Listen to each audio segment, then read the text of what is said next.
O título dessa palavra é A Salvação Eterna. Gênesis 1, 26. Apóstolo, salvação eterna, não parece uma redundância? A salvação não é eterna? Depende do ponto de vista. Existem vários tipos de salvação. Algumas pessoas foram salvas lá em Brumadinhos pelo corpo de bombeiro. Elas foram salvas, mas elas foram salvas eternamente? Algumas delas podem morrer daqui 1 ano, daqui 10 anos. Podem ter foram salvas naquele acidente e talvez outro, elas não vão ter a mesma oportunidade de serem salvas. Então a salvação não foi eterna.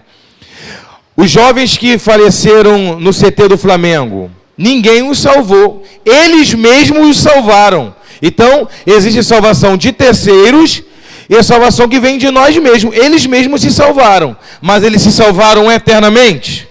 Não. Então, não é uma redundância falar da salvação eterna. Porque a salvação eterna, só quem nos dá é Deus em Cristo Jesus, nosso Senhor. Quem pode dar uma salva de palmas para o Senhor Jesus? Então, eu quero falar sobre a salvação eterna nessa noite. Como uma introdução, nós vamos ler o texto de Gênesis, capítulo 1, versículo 26, que diz assim: E disse Deus, façamos o homem à nossa imagem, conforme a nossa semelhança, e domine sobre os peixes do mar, sobre as aves do céu, sobre o gado, sobre toda a terra, e sobre todo réptil que se move sobre a terra. E criou Deus o homem à sua imagem, e a imagem de Deus o criou. E homem e mulher os criou. E Deus os abençoou e disse: frutificai e multiplicai-vos, enchei a terra, sujeitai-a, dominai sobre os peixes do mar, sobre as aves do céu, e sobre todo animal que se move sobre a terra. E disse Deus: eis que vos tenho dado toda a erva que dê semente, que está sobre a face de toda a terra, e toda árvore em que há fruto, que dê semente, ser-vos-á para mantimento. E todo animal da terra, e toda ave dos céus, e todo réptil da terra, em que há alma vivente, toda erva verde será para mantimento. E assim foi. E viu Deus quanto tinha feito, e eis que era muito bom, e foi a tarde e a manhã, e o 6º dia. Para vocês entenderem, toda a criação, quando Deus disse, haja luz e houve luz, quando Deus disse, haja os peixes, né, os animais marítimos conforme a sua espécie e tudo mais, a Bíblia deixa bem claro que Deus disse, e viu Deus que era bom. Mas quando Deus fez o homem, e viu Deus que era muito bom. Agora, deixa eu fazer uma pergunta rápida para vocês entenderem a mensagem. Deus pode ser surpreendido com o seu próprio pensamento? Para analisar. Deus pode, em algum momento, na eternidade, Deus é eterno. Então, em algum momento da eternidade, talvez 10 bilhões de anos atrás, não sei quantos bilhões de anos, e uma fração de segundo atômico, para Deus é a mesma coisa. Milésimo atômico, para Deus é a mesma coisa. Ele é eterno. Ele vive num tempo eterno. Então, Deus, em algum momento, ele pode ter parado e pensado, tive uma ideia. Vou fazer a terra, eu vou fazer o homem. Deus pode ser surpreendido por um pensamento? Ele mesmo se surpreender? Claro que não. Porque a Bíblia diz que ele é onisciente, ele tem toda a consciência do antes, o depois, o agora, está tudo nele, ele é a causa de toda a existência. Deus não pode ser surpreendido nem por ele mesmo. Deve ser muito ruim contar uma história, uma piada para Deus, ele já sabe até o final.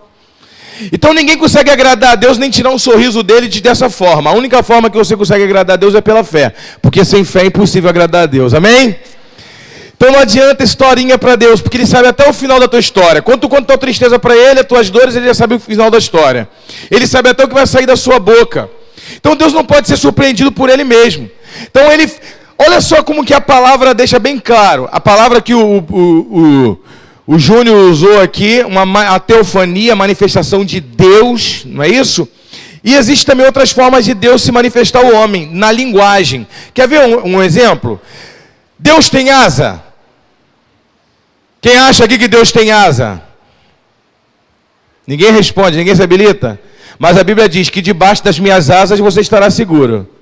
Significa que Deus tem asa? Não, mas Deus usa uma linguagem humana para que nós pudéssemos compreendê-lo.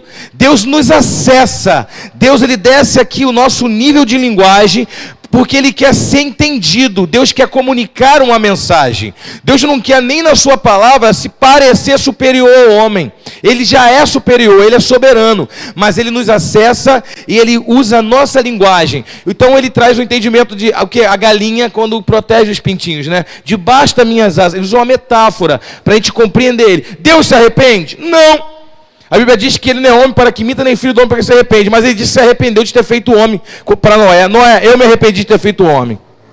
Ele se arrependeu de ter feito homem? Não, porque ele não vai contra a sua própria palavra. Ele não duela contra si mesmo. Por que ele está querendo dizer quando se arrepende? É o extremo, ele diz, eu estou arrependido. Eu estou insatisfeito com o homem.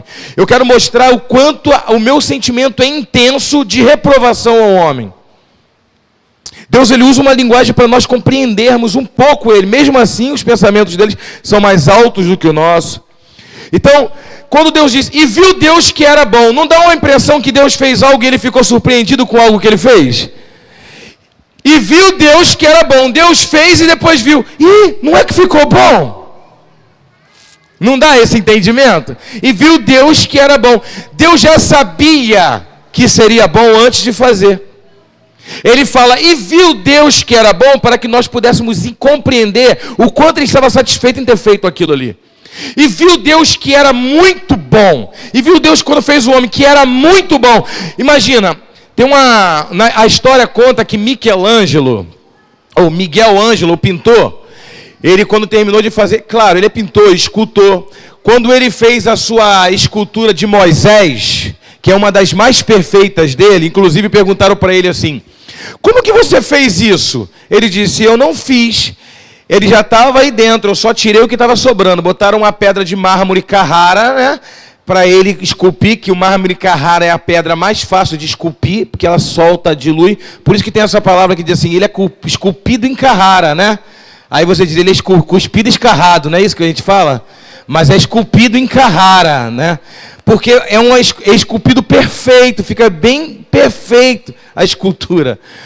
E aí, ele esculpiu em Carrara Moisés, e uma estátua de Moisés. E ele ficou tão impressionado quando ele terminou de esculpir aquela estátua de Moisés, que segundo os historiadores, ele ficou horas sentado em frente à estátua e ficou impressionado.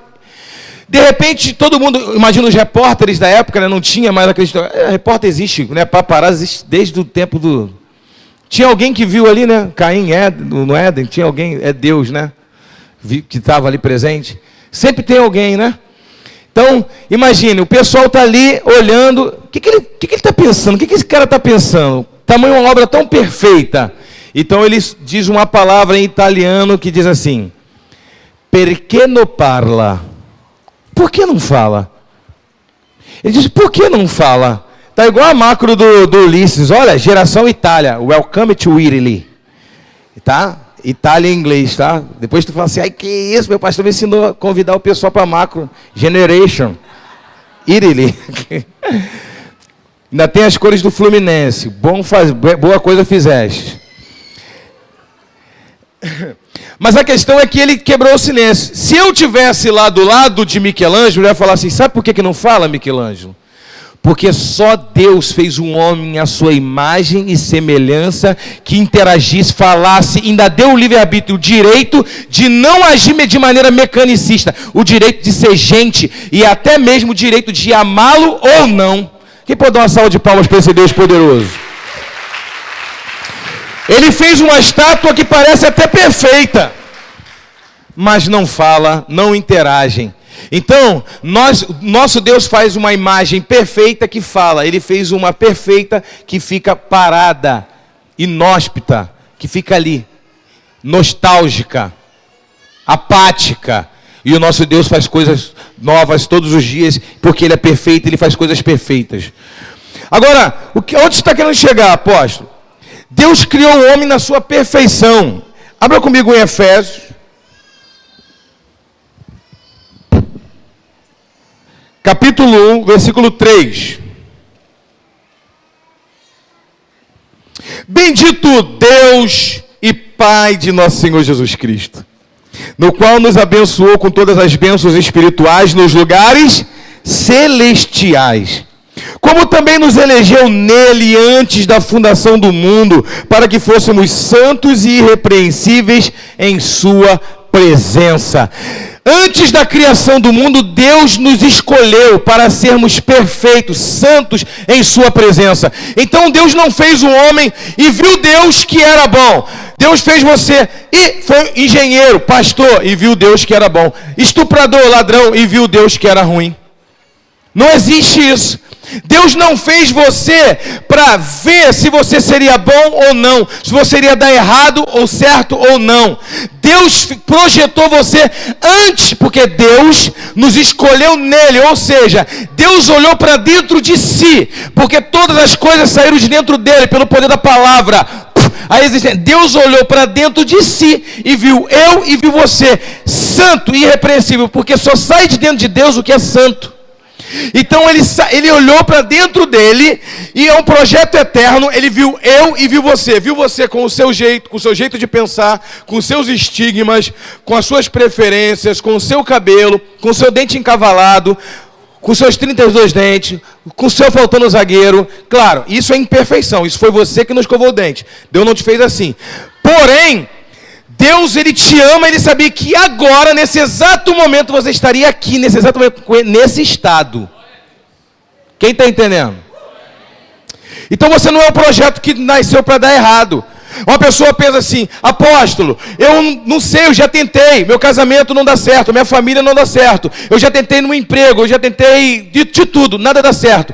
A Bíblia diz que Deus enviou o seu Filho para desfazer todas as obras do diabo. A salvação vem completa, resgatando, regenerando o homem no seu sentimento, na sua emoção, na sua família, na sua finança e na eternidade, que é o alvo principal.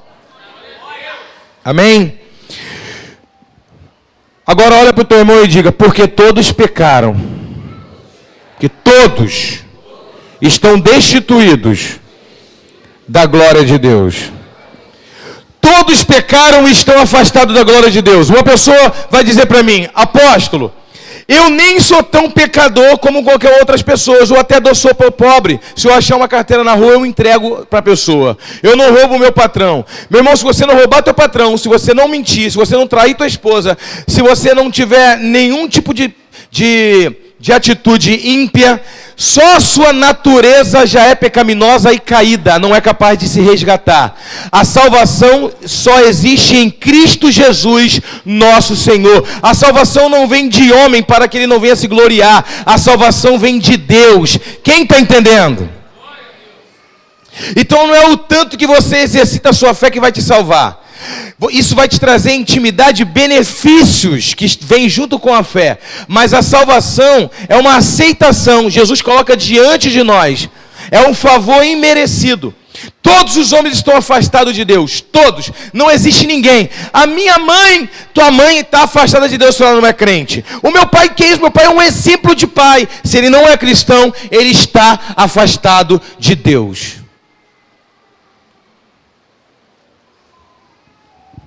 Deus, ele quer chamar todos à salvação, porque nós somos uma obra perfeita.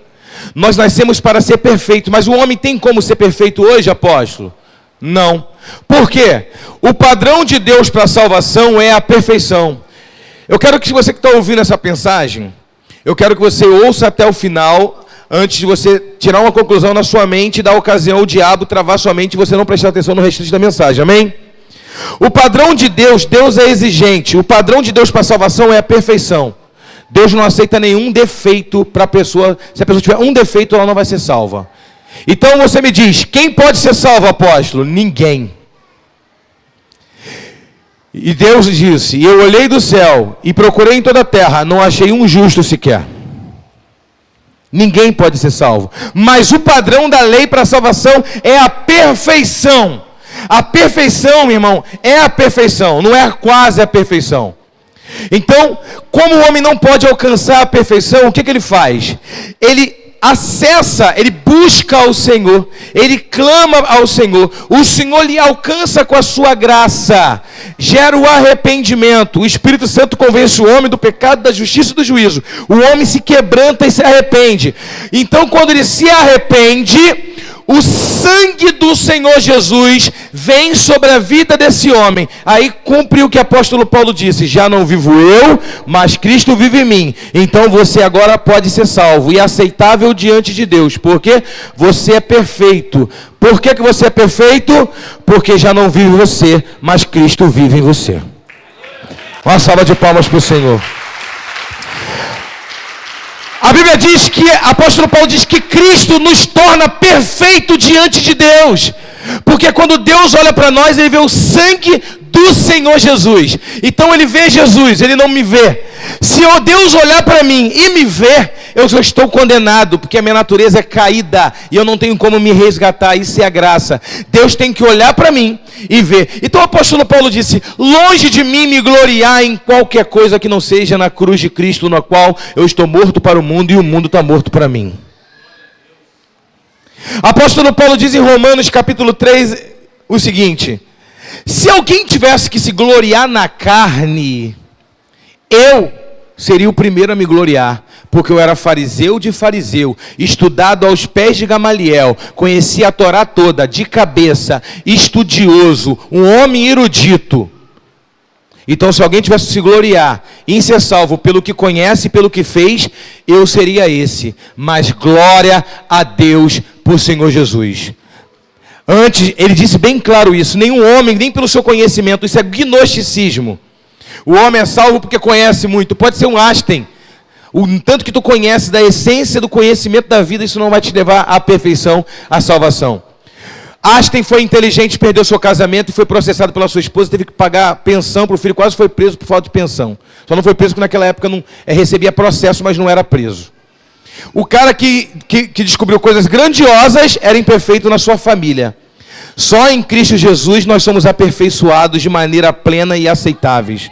Amém? Então pode dar outra salva de palmas para Ele. Louvado seja o nome do Senhor, porque Ele é a honra, a glória, o louvor e a majestade. Nenhum homem é capaz de se salvar. Agora, o interesse maior de Deus é em nós. Deus, ele se interessa por cada um de nós. E outro dia eu estava até ensinando numa casa, e Deus me trouxe à memória esse ensinamento, eu quero trazer novamente para vocês. Existem 3 formas de Deus falar conosco. Olha para o teu irmão e diga: 3 formas. Se alguém me perguntar, ou por aqui ou pela internet, perguntar: por que o apóstolo pede para repetir? Eu peço para repetir primeiro que nós somos uma comunidade evangélica, temos que interagir um com o outro. Não é só porque eu estou com o microfone que eu tenho toda a primazia. Tá? Vocês estão aqui, vocês fazem parte do culto. Então interagir. Segundo, que dá a oportunidade de tu conversar, falar com o irmão que tu está do teu lado. Amém? Isso é lindo. Isso é maravilhoso. E outra, que você não vai dormir, porque eu posso perguntar olhando para você e você não vai dormir. Mesmo que a pregação seja chata, a gente bota um diácono para te acordar. Amém? Glória a Deus. Então existem 3 formas de Deus falar conosco. Primeira forma, Deus fala conosco no prazer. Anota aí, no prazer. Que é isso, apóstolo? No prazer Deus não tem prazer no sofrimento de ninguém. Deus, ele quer resgatar toda a humanidade. Ele deu o seu filho na cruz do Calvário, como disse Josué aqui na palavra de oferta. Então ele espera agora o reconhecimento da humanidade nessa oferta que ele deu. Então, através do prazer, Deus sussurra. Ele sussurra, diga sussurra. Bem baixinho. Por quê? Imagina se Deus tivesse feito... pensa agora comigo, qual é a sua fruta predileta? Uns vão dizer, mas qual é a sua fruta predileta, pastor Ana? Abacaxi. Do senhor, pastor? Uva. O seu, Neide, qual é a sua fruta predileta? Manga. Seu, Emanuel? Banana. Manga também? Qual é a sua fruta predileta? Melão. E o seu? Vou te perguntar só mais um. Manga. Melancia. Fala, Júnior. Melancia também? E o seu?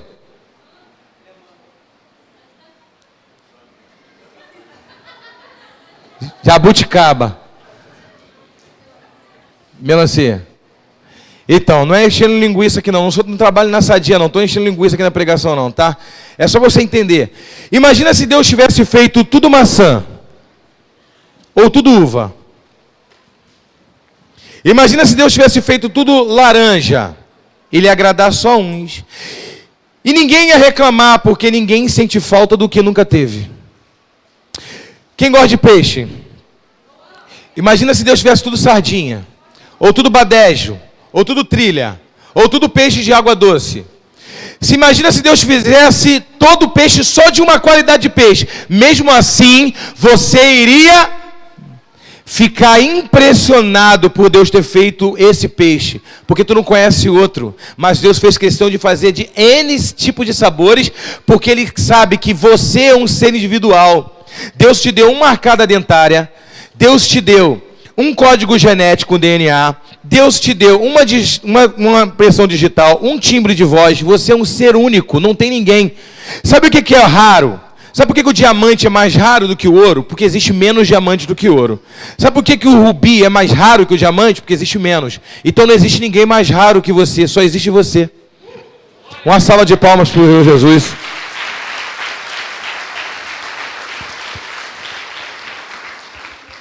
Não se compra o que é raro. Uma peça única é invendível. É apreciada. É apreciada. As pessoas pagam para estar perto dela, mas não se compra. Agora olha só que tremendo. Então, quem da parte do boi, é só uma interação com vocês. Até quem está assistindo pela internet vai estar interagindo também no comentário. Qual é a parte do boi que você mais gosta? Contrafilé, picanha, alcatra, lombinho, sei lá.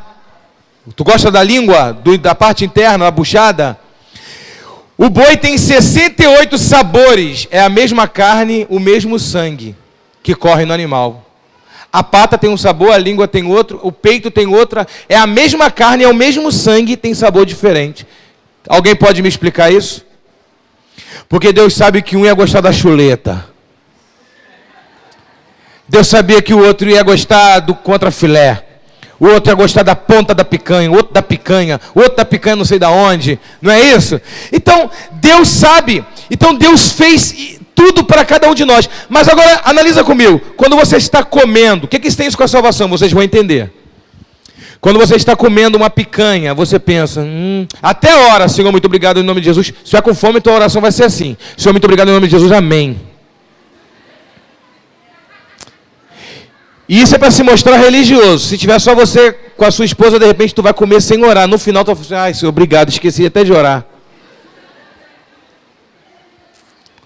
É ou não é? Fala a verdade, irmão. Mas imagina quando tu está comendo uma maçã, tu degusta. Eu estava em cima do terraço lá de casa orando essa semana, eu subi sexta, subi quinta-feira à noite, fiquei até sábado, meio-dia, orando e comendo fruta. Tem uma ovelha aqui na nossa igreja, a dona Neuza, que Deus usa ela direto. Um dia que eu fui trazer uma palavra sobre primícia, eu já tinha separado os frutos, os primeiros frutos trago para o sacerdote. Ela, antes da palavra de oferta, ela, poxa, o que eu trouxe para o senhor? Foi os primeiros frutos que eu colhi lá no meu quintal, eu trouxe para o senhor como primícia. Deus sempre testifica, né? Aí ela trouxe abil. Eu subi para cima da laje e falei assim, aquele abil, Aí eu, Guilherme, vem aqui. Mandei uma mensagem para o Guilherme, pedi para mandar uma mensagem, que eu estava no propósito, não fiquei com o celular perto de mim, o celular ficou lá embaixo. Chamei o Guilherme lá no terraço. Quero conversar contigo, Guilherme. Falei assim, o quê, meu? Já comeu abil? Ele nunca, apóstolo. Então eu quero compartilhar algo novo contigo. Senta aqui. Aí ele sentou e debruçou no murinho comigo, assim, pega esse abil na sua mão agora. Ele pegou. Sim, cheira ele. Ele cheirou. Falei, tenta imaginar o sabor. Ele, não consigo, apóstolo. Falei assim, o seu cérebro está prestes a experimentar o que nunca experimentou. Ele vai ter uma reação química no seu corpo que você nunca teve pela primeira vez. Isso não é um marco? Aí ele, apóstolo. Você já parou para pensar sobre isso? Não. Tu vai experimentar agora, quando tu colocar esse abil na boca, que tu morder, o seu cérebro vai liberar uma química, ele vai sentir algo que ele jamais sentiu, um prazer que ele jamais sentiu. E eu quero compartilhar isso contigo agora, nesse momento. Eu só quero dizer para você que o nosso Deus faz coisas novas todo momento. E nós vamos compartilhar juntos coisas novas todos os dias. Uma salva de palmas para o Senhor Jesus. Ele deu uma mordida no abil e ficou comendo. Eu falei assim, contempla. Sente o sabor. Deus fez isso para a gente agora, para esse momento. É a primeira vez que tu come isso. Ele comeu. Sente a vida. Sente Deus através de algo novo. E ele comeu. Eu falei, esse tu experimentou. Agora tu vai comer o segundo. Ele botou o olho no terceiro e falou assim, chega, já experimentou.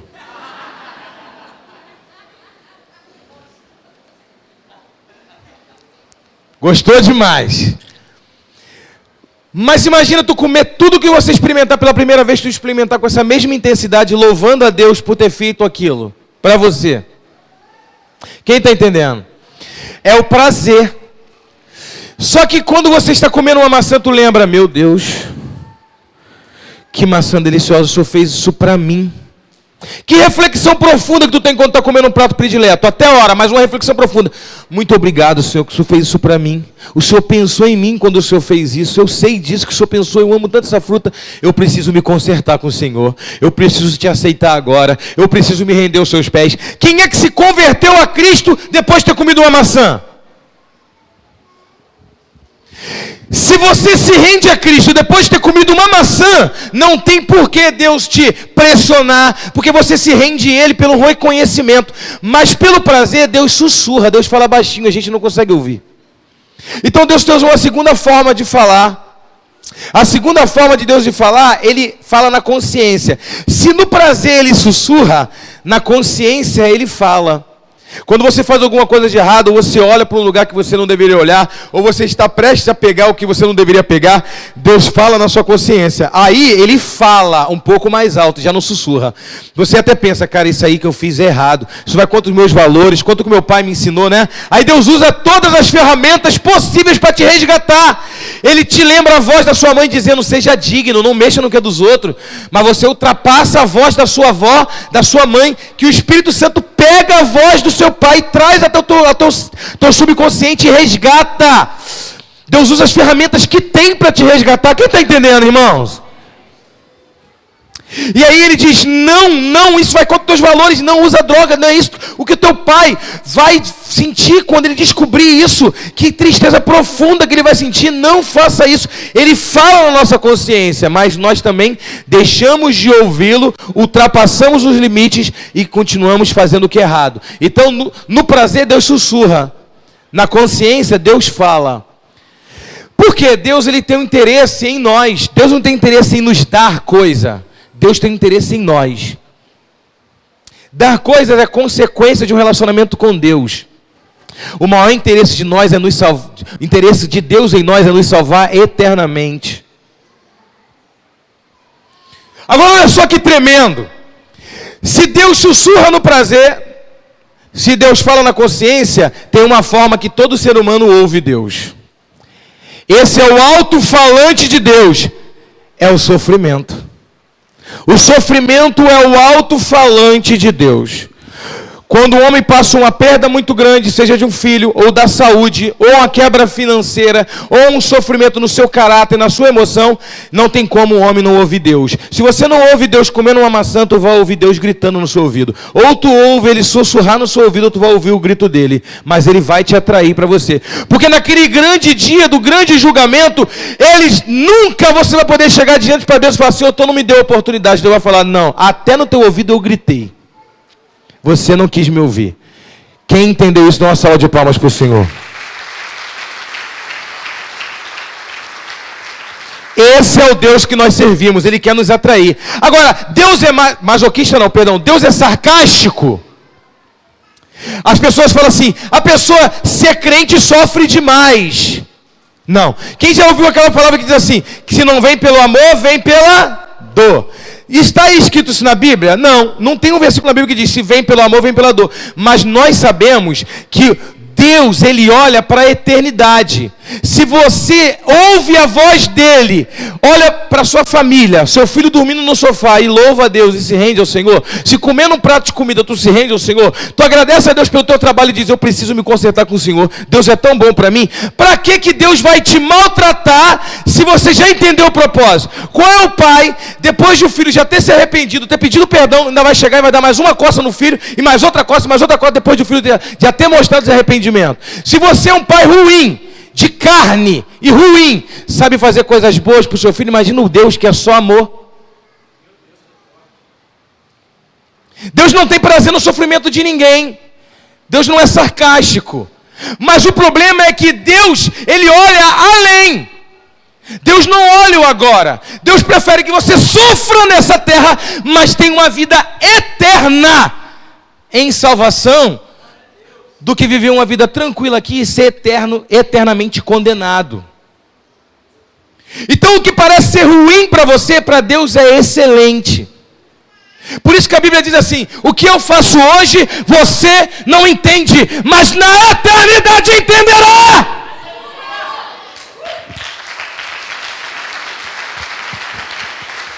Tu pode ver o teu corpo comido de câncer, lepra, o teu corpo se desfazendo, você numa cama, num bolão de oxigênio, e tu pensar, meu Deus, eu sou teu servo, o que eu estou fazendo aqui?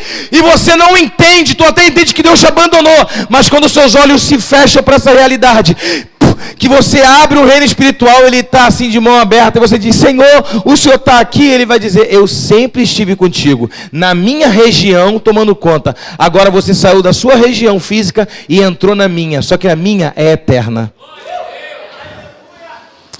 Muitas pessoas usam versículos bíblicos para se vangloriar, e não interpretam o versículo bíblico da maneira que deveria ser interpretado. Quando Isaías diz assim, ó, eu sou o Senhor, agindo Deus, quem impedirá? Não é isso? Agindo Deus, quem impedirá? Não, não é isso. O que Isaías está querendo dizer? Eu sou o Senhor, e não há ninguém que arrebanhe uma ovelha de minhas mãos. Ele está falando da eternidade. Quando nós estivermos na eternidade, ninguém mais pode arrebanhar ninguém.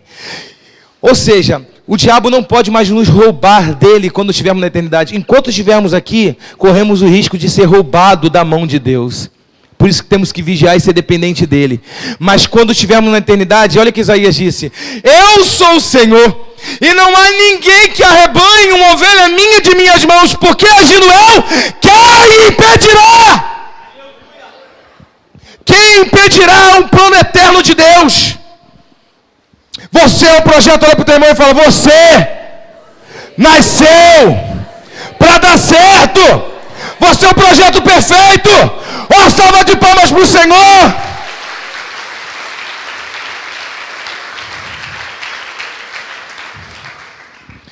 Um homem está num presídio que cabe 10 pessoas e tem 60 presidiários.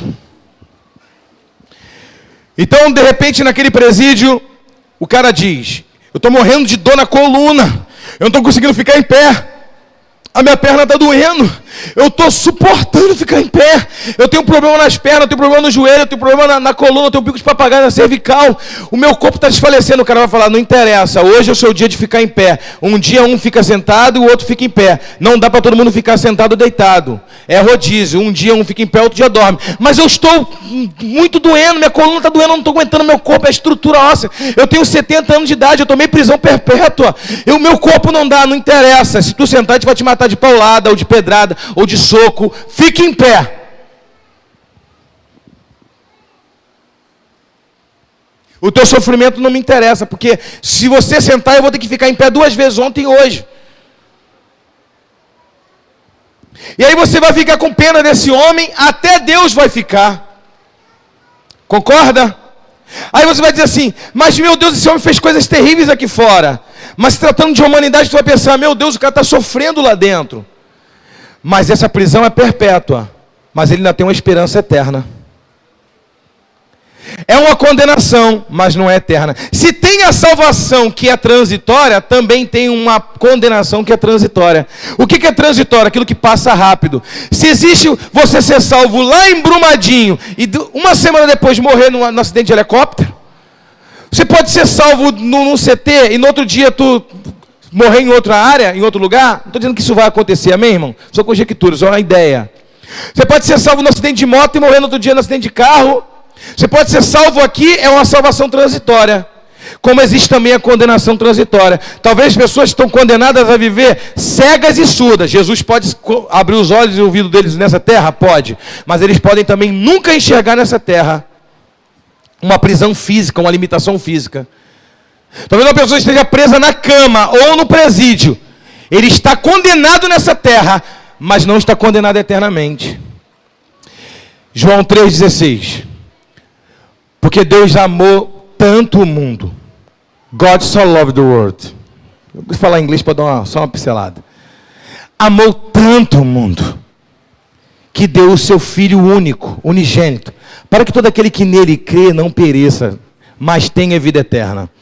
Aí, um versículo depois, diz assim: mas aquele que não crê no Filho de Deus já está condenado. Vê que a salvação e a condenação andam um versículo atrás do outro?